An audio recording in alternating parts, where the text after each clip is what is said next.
Welcome to Heart Over Gold, the channel where love, kindness, and humanity shine brighter than any fortune. In today's story, on Flight 417 from London to Paris, billionaire Alistair Finch toasted champagne in first class with Bethany Clark, convinced his secret life was untouchable. But in economy, Elara Vance cradled her twins, her eyes locked on the curtain ahead.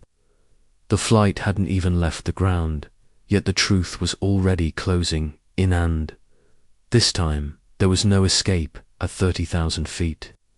Don't forget to like, subscribe, and share your thoughts in the comments, and keep up with our latest stories. Before this flight ventures into the storm of secrets and betrayals, make sure you're ready, because what follows isn't just a trip from one city to another. It's a collision course. The truth, like a time bomb, is set to explode on the London to Paris route in first class, crystal glasses touched with a soft chime, muffled by the leather seats and the quiet arrogance of wealth. Alistair Finch reclined with ease, his bronzed wrist resting casually on the tray table. A custom timepiece glimmered under the cabin's ambient glow, subtle, deliberate, just like every move he made. Across from him, Bethany Clark laughed a little too brightly at a half-hearted remark.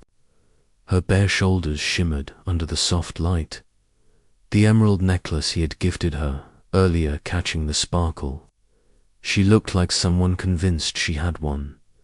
"Did you really tell your partners you're stepping down?" she teased, swirling the champagne in her glass. "They work for me," Alistair replied, his gaze following the curve of her collarbone. "They'll adjust." Bethany's smile deepened as she slid her hand toward his. Everything around them felt like it had been staged.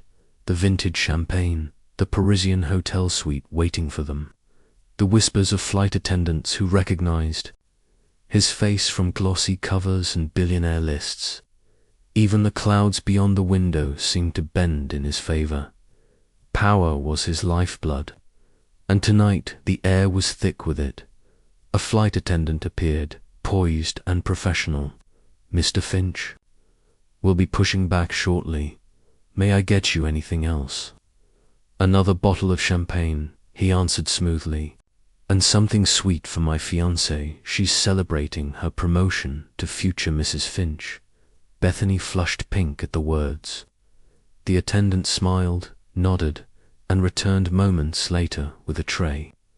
But this time, as he leaned closer, the warmth in his expression didn't match his words. "Sir," he murmured discreetly. She asked not to be disturbed. The champagne flute slipped from Alistair's fingers.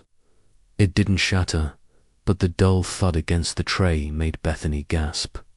He turned his head slowly, shoulders tightening. "What?" His voice was low, almost dangerous. The attendant's expression was unreadable now. He simply stepped back. Bethany blinked. "What's he talking about?" Alistair didn't answer. His mind scrambled, searching. Could it be a bluff? Someone else? No, deep inside, he already knew. Elara, she had found him. The plane hadn't even left the ground. He glanced toward the curtain separating first class from the rest of the aircraft. Bethany leaned closer. Alistair, an X. His grip tightened on the armrest, knuckles white. This wasn't supposed to happen. He had been careful, private investigators, hidden accounts, signed agreements with staff. Elara wasn't supposed to know about this flight, let alone step onto it. And the babies. He forced his voice flat. "She's no one." But even he didn't believe it.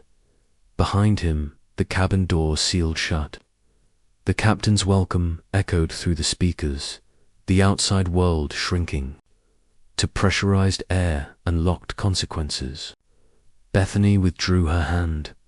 For the first time in years, Alistair Finch felt trapped 3 long hours ahead with the woman he had abandoned and 2 children he had never dared to meet. Alara Vance gripped the stroller tighter as the boarding gate drew near. She hadn't slept more than a few hours all week. Her wrinkled blouse, her hair tied into a rushed bun, and the faint scent of baby powder clung to her. But her eyes burned with determination. Their twins cooed softly in their carriers. 2 identical girls, barely 9 months old. One drifted into sleep. The other blinked up at the harsh airport lights, blissfully unaware of the storm their mother was bringing with her. A gate agent offered her priority boarding, noticing her struggle with both girls. Alara politely declined. She wanted no attention, not yet. She wanted Alistesta to see her only when escape was impossible. Her steps down the jet bridge were steady, though her palms were damped not with fear, but with anticipation. She boarded. A flight attendant greeted her cheerfully. Alara nodded, her eyes flicking briefly toward the first-class curtain. He was there. She felt him like an electric pulse through the luxury. Her seat was in economy, row 22 by the window. No upgrade. She didn't need one. This wasn't about comfort. It was about positioning. As she settled in, she prepared bottles with precise, practiced movements. The world around her went about its business, oblivious. But she had already set things in motion. 10 minutes before boarding, she'd tipped off the tabloids. Billionaire Alistesta Finch boards flight for 172 Paris with Mistress. Wife and children also on board. She had tracked him for months' emails, bank transfers, hotel bookings. She hadn't been after revenge. She wanted evidence. And now she had everything. Documents, recordings, even a voicemail where he confessed, without realizing. But most importantly, she had presence. He couldn't erase her from 10 rows away. As the engines roared and the plane lifted, Alara whispered softly to one of the girls as she whimpered, "Baby, he'll hear you soon. Up." In first class, Alistesta raised his wine glass with trembling hands.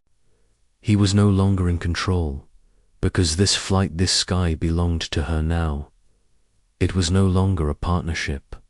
It was ownership. He had already begun to write the narrative. R was unstable, hormonal, too emotional to be trusted with decisions. He remembered thinking how quiet she had become after that night.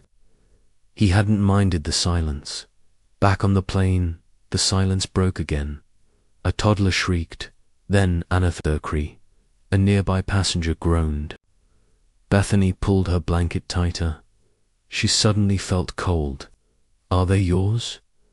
The question dropped like a slap. Alistesta didn't answer. Instead, he slowly turned towards the aisle. His hand gripped thermrest as if it were a ledge.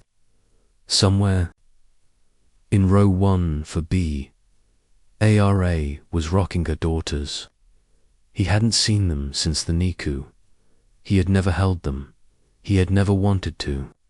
His plan had always been simple: pay Lara off, stay distant, rebuild his public image with someone new. Bethany was supposed to be the pivot, the clean slate. But now everyone would know. The passenger across the aisle angled their phone, pretending to check messages, but the camera clearly pointed at him. The red recording light glowed. A couple in thorough behind whispered, "That's Alistesta Finch, isn't it? The CEO.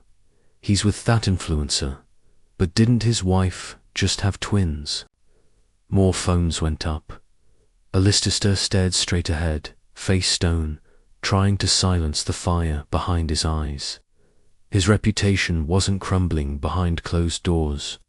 It was going viral at 36,000 feet. He grabbed his phone and typed a message, thumbs. "Land now. Damage control. No signal. No escape." Bethany leaned closer, her voice lower now, anger dissolving into fear. She brought them on purpose, didn't she? Alistair looked at her, and for the first time he didn't lie. Yes. Bethany looked away, her lips parted as if to say something more. But what was left? She had believed she was the center of his world. Now she saw she was just a shield. And the wife, the babies, they hadn't just returned. They were boarding every conversation, every whisper, every headline from now on. Back in row 1 for B, R.A. gently rocked her daughters. One was asleep now. The other sucked her pacifier, cheeks damp with tears. A man in the aisle next to her leaned in. Rough flight, huh? Ara didn't smile. She looked ahead towards first class, towards the man who had left them all behind. No, she whispered. This is just starting to get good. The seatbelt sign illuminated. Again, ladies and gentlemen, the captain's voice buzzed over the intercom. Moderate turbulence ahead. Please return to your seats and fasten your seatbelts. But the turbulence had already arrived in first class. If you're enjoying this story full of twists, like and share it. Your support helps us continue telling tales. Alistair Finch hadn't moved in 15 minutes. He was rigid, eyes fixed straight ahead, jaw clenched. His wineglass remained full. His phone buzzed again, ignored. His walls were crumbling, and someone else was telling the story. In row 14B, R.A. tapped once more. If you ruin me, I'll ruin you back. Bethany blinked. R.A. smiled softly, and yet here I am. She turned off the recorder. A flight attendant approached. Would you like a meal, sir? Ara looked at her daughters. No, she said calmly. I already have everything I need. The attendant nodded and moved on. Bethany stood to leave. Before she did, she looked at Aro one last time. You innate what he said. You were, Era shrugged. He never knew me to begin with. Bethany disappeared down the aisle, past rows of strangers, but her mind stayed with the voice that had haunted the recordings and the woman who turned them into her armor. Alistair had built an empire, but Ara had built a case. The turbulence hit like a warning shot. A sharp jolt, trays rattled. Overhead compartments groaned. A few surprised gasps echoed through the cabin. Alistair gripped the armrests, knuckles white. The moment passed in seconds, but the pressure in his chest didn't subside. Something was crumbling, not outside the plane, but inside him. He turned his shed. Bethany had returned. Quiet, distant. She sat beside him now, arms crossed, eyes straight ahead, not touching him, not looking at him. He was used to attention. Now he felt abandonment from everywhere. Then he saw her. Ara. She stood near the front of economy class, swaying with the plane's movement. Both girls secured to her chest in a wrap. Her posture was calm, confident. She didn't need to speak. Shed chest needed to move. She approached the galley where the lead flight attendant was preparing the next drink cart. Alistair watched from behind the first-class curtain, the edge of her silhouette visible. Ara spoke in a low voice. The flight attendant froze, then took something from her hands, a white envelope, sealed, labeled in black ink. To be delivered mid-flight. Confidential legal service. The attendant hesitated, eyes wide. Era nodded. A moment later, the attendant pushed through the first-class curtain, walked directly to Alistair's seat, and said, loud enough for nearby passengers to hear, Mr. Finch, this is for you. You have been formally served. He handed him the envelope and turned away without waiting for a response. Whispers spread like wildfire. A woman, too, stood and gasped. A man across the aisle raised his phone but quickly lowered it when Bethany glared at him. Alistair didn't move. Hester had the envelope in his hands. Custody papers, divorce documents, signatures already in place, jurisdiction, international filed, the moment the wheels left the ground.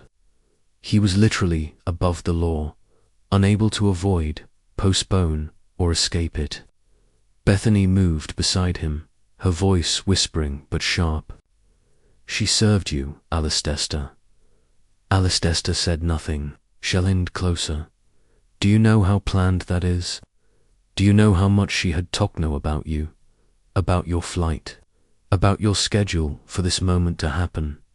Still, he didn't speak because she was right, because Ara wasn't reacting.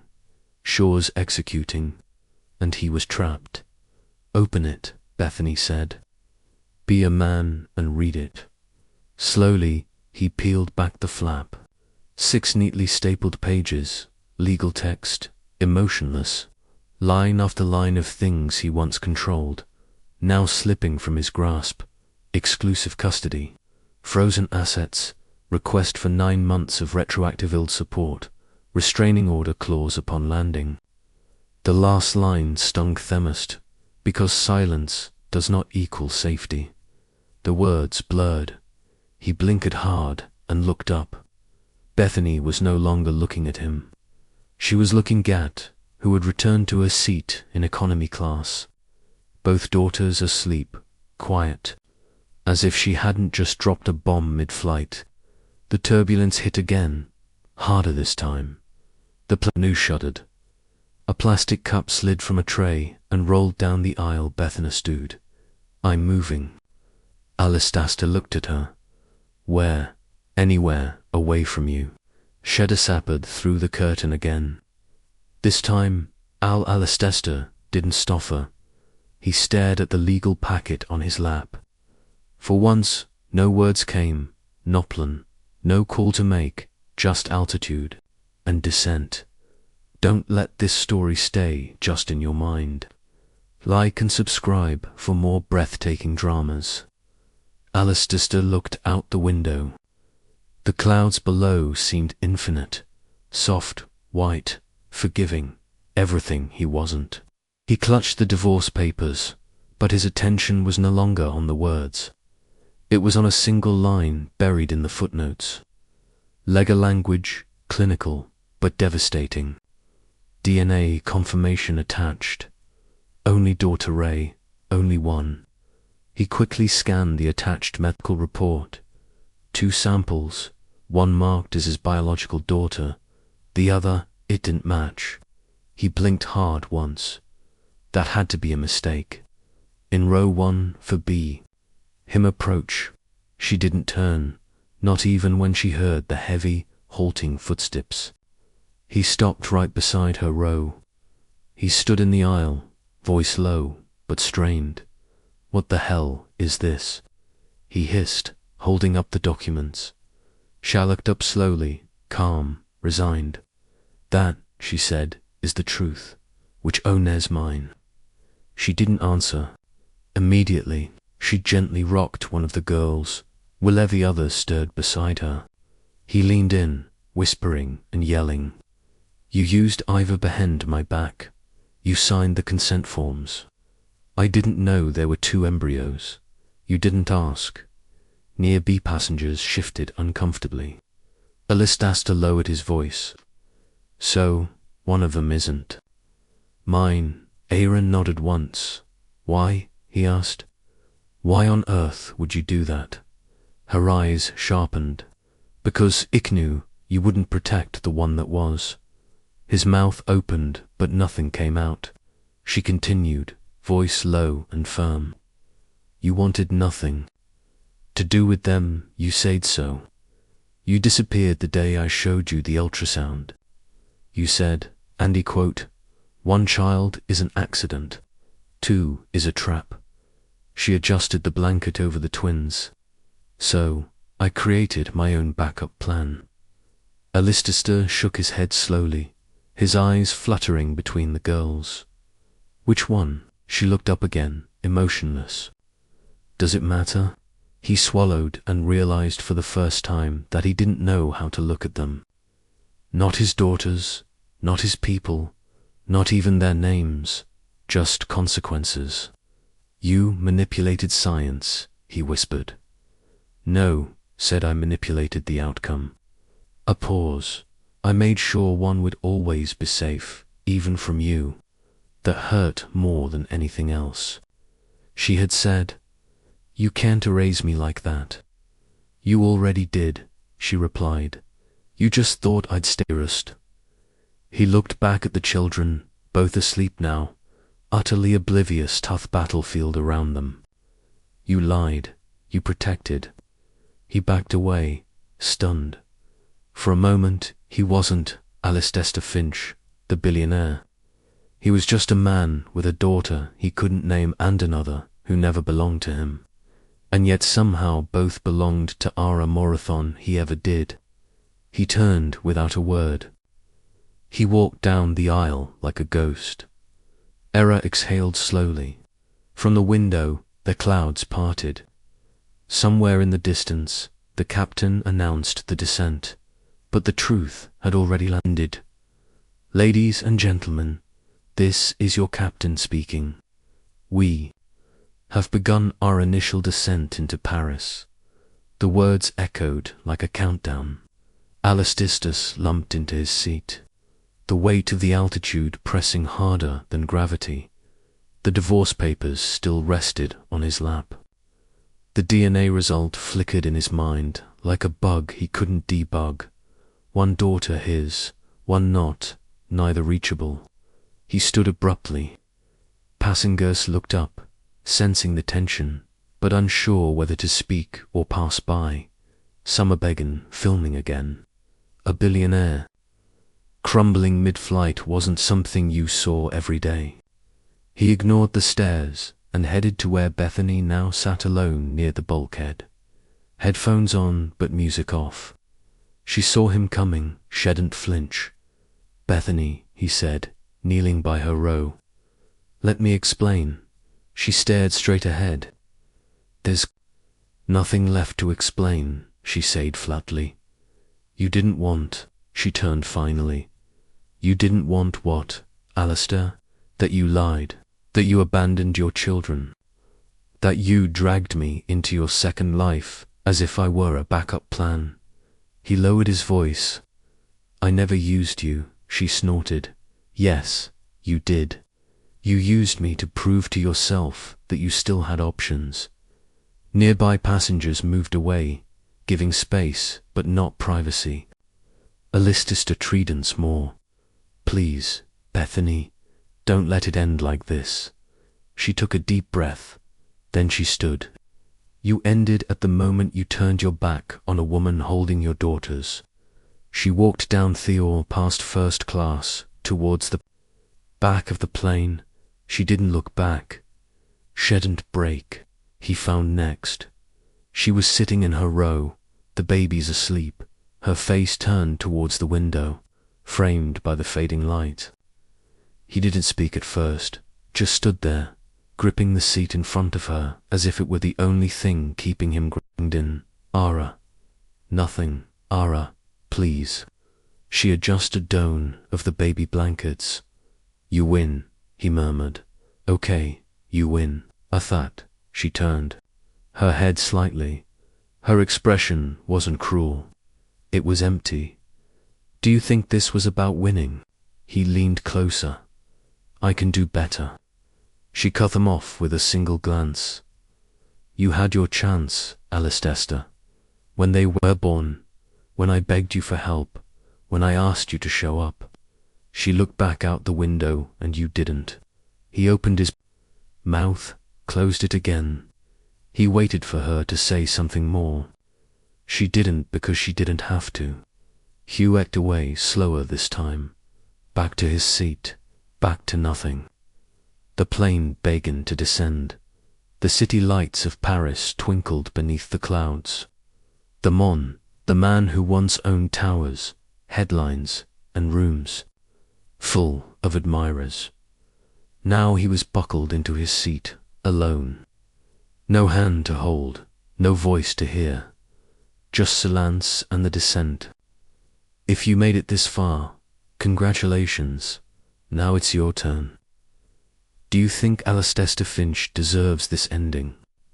Let us know your thoughts in the comments. The landing of truth. The plane taxied slowly down the runway. The tires thudded rhythmically over the concrete seams. No one spoke. First class had fallen silent. The man who had once filled it with laughter, champagne, and ego was now slumped in his seat, eyes sunken and wordless. Alcester Finch didn't look out the window. He didn't look at the papers on his lap. He didn't look at anyone. He already knew what awaited him on the other side. In row 1 for B, Ara kissed each off her daughters' foreheads. One stirred softly, snuggling closer to her chest. The other stretched, yawned, and blinked once. Outside the window, floodlights cast pools of white light onto the tarmac. The shadows of cameras and long lenses danced just beyond the terminal glass. The world hadn't waited for Alistair to tell the story. It had come to hear it from Ara. The cabin door hissed and unlocked. A flight attendant stepped forward and opened it to the jet bridge. Sunlight and chaos poured in. A wall of flashes instantly erupted, refracting off the cabin walls. Reporters shouted questions. Mrs. Vance, how long have you been planning this? Is it true one of the children isn't his? Mr. Finch, do you deny the allegations? Were you really served, Alistair? Security quickly boarded, ushering the flight crew out first. Bethany slipped in behind them, a scarf covering her face, sunglasses hiding her swollen eyes. She exited silently, sliding through the opposite door reserved for crew. No one noticed. She didn't want recognition. She wanted clarity, and Alistair had given her that. Back at the front of the plane, 2 men in suits entered. They weren't police, lawyers. Alcester recognized both. Corporate legal team. Their eyes were tired, voices flat. We need to talk before you say anything. Outside, he felt himself numbly rising like a man walking to his own eulogy. One last look at the cabin. No one looked back at him, not even the woman who had once begged him to see her. Era slowly rose, careful not to wake the girls.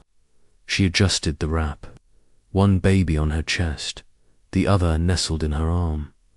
A flight attendant approached to help. She gently refused. Ara kept walking, eyes straight ahead, voice silent. Justice doesn't always shout. Semetamusit glides down a jet bridge with 2 babies in its arms, head held high past man who tried to bury her. A soft cry echoed against the glass. One of the twins stirred. Era whispered, "We're okay now," and stepped out into Theoweld. That was finally listening. Peace after the storm. The wind was softer here. Era sat on a sun-warmed bench overlooking a quiet park. Her shoes were off, bare feet pressed into the grass. The world around her moved slowly now. Strollers, breeze, distant chimes of an ice cream cart. No one looked at her twice, and that was exactly how she liked it. On the blanket in front of her, the twins giggled, passing a teddy bear back and forth as if it held the secrets of the universe. They were almost a year old. They walked with wobbly knees, shrieking with delight at butterflies, fascinated by every leaf they could grasp. Ara smiled silently and leaned back, head tilted to the sky.